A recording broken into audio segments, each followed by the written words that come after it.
Taylor Swift is known for her emotionally devastating ballads, but there is one song on the Tortured Poets department that fans think might be her most gut-wrenching tune yet. Track 6 from the Suntober-released record, titled But Daddy I Love Him, will come in at 5 minutes and 40 seconds in length.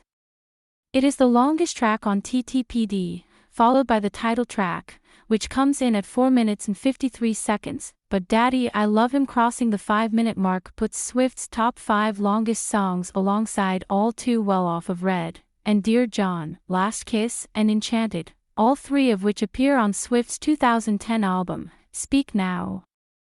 With the exception of Enchanted, a candy-coated love song about falling in love at first glance, all of Swift's most lengthy tracks are detailed accounts of relationships that have failed or are in the process of failing. Swift also has a habit of mentioning her father in more heartbreaking tracks.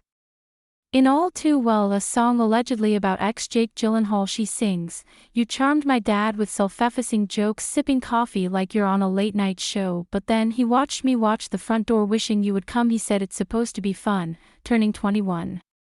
In her debut album's angriest song, Picture to Burn, her dad is also mentioned in the lyrics, "And if you come around here saying sorry to me, my daddy's gonna show you how sorry you'll be." But Daddy I Love Him, meanwhile, has a father reference directly in the title. Add in that TTPD is largely rumored to be an album inspired by her split from ex-Joe Alwyn, and the song is likely to be a soul-crushing experience for the listener. In addition to Swift's longest tracks often being heartbreakers, she's famously known for putting some of her most emotionally devastating ballads as track 5, which is where both All Too Well and Dear John reside. Midnight's You're On Your Own Kid, Folklore's My Tears, Ricochet, and Debut's Cold As You are also songs that have landed in the coveted spot. But Daddy I Love Him is the 6th track on Tortured Poets, but many think the singer could be setting fans up for a 1-2 punch, as TTPD's 5th track is titled So Long, London. During her time with Alwyn, 32, Swift spent the majority of her time in the UK to be closer to the England native. Since the pair split in April 2023, Swift has seemingly shifted back to her New York City roots, also recently spending much of her time in Los Angeles with now boyfriend Travis Kelce. So Long, London may be a double entendre. It wouldn't be a first for the Grammy winner, touching on both her move back to the States and the end of her romance with Alwyn. Regardless of the topic at hand, Swift has all but guaranteed that her track 5s will continue to devastate listeners, which she credits to the fans. Track 5 is kind of a tradition that really started with you guys because I didn't realize I was doing this, but as I was making albums, I guess I don't know why, but instinctively I was just kind of putting a very vulnerable, personal, honest, emotional song as track 5. Swift explained during a July 2019 Instagram Live. She continued, "So, because you noticed this, I kind of started to put the songs that were really honest, emotional, vulnerable, and personal as track 5. So, that has definitely happened in the case of track 5 on this album. Lover, thank you.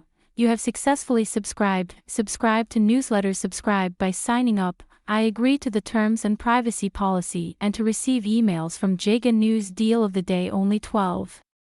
View deal. Check our latest news in Google News. Follow us. Check our latest news in Apple News. Follow us. You have successfully subscribed. By signing up, I agree to the terms and privacy policy and to receive emails from Jaga News. Check our latest news in Google News. Check our latest news in Apple News. The pattern continued after Lover, with Reputation featuring Delicate and Midnight's YOYOK. However, after TTPD hits shelves on April 19th, track 6 may also find its own place in Swiftie lore. The entire album may be one big gut punch in and of itself, considering the few details she's teased about her reasons behind making it that I needed to make it. It was really a lifeline for me, she told concertgoers at a February Eras Tour show in Melbourne, Australia. It sort of reminded me of why songwriting is something that actually gets me through life, and I've never had an album where I've needed songwriting more than I needed it on Tortured Poets. The Tortured Poets department will be released on Friday, April 19th.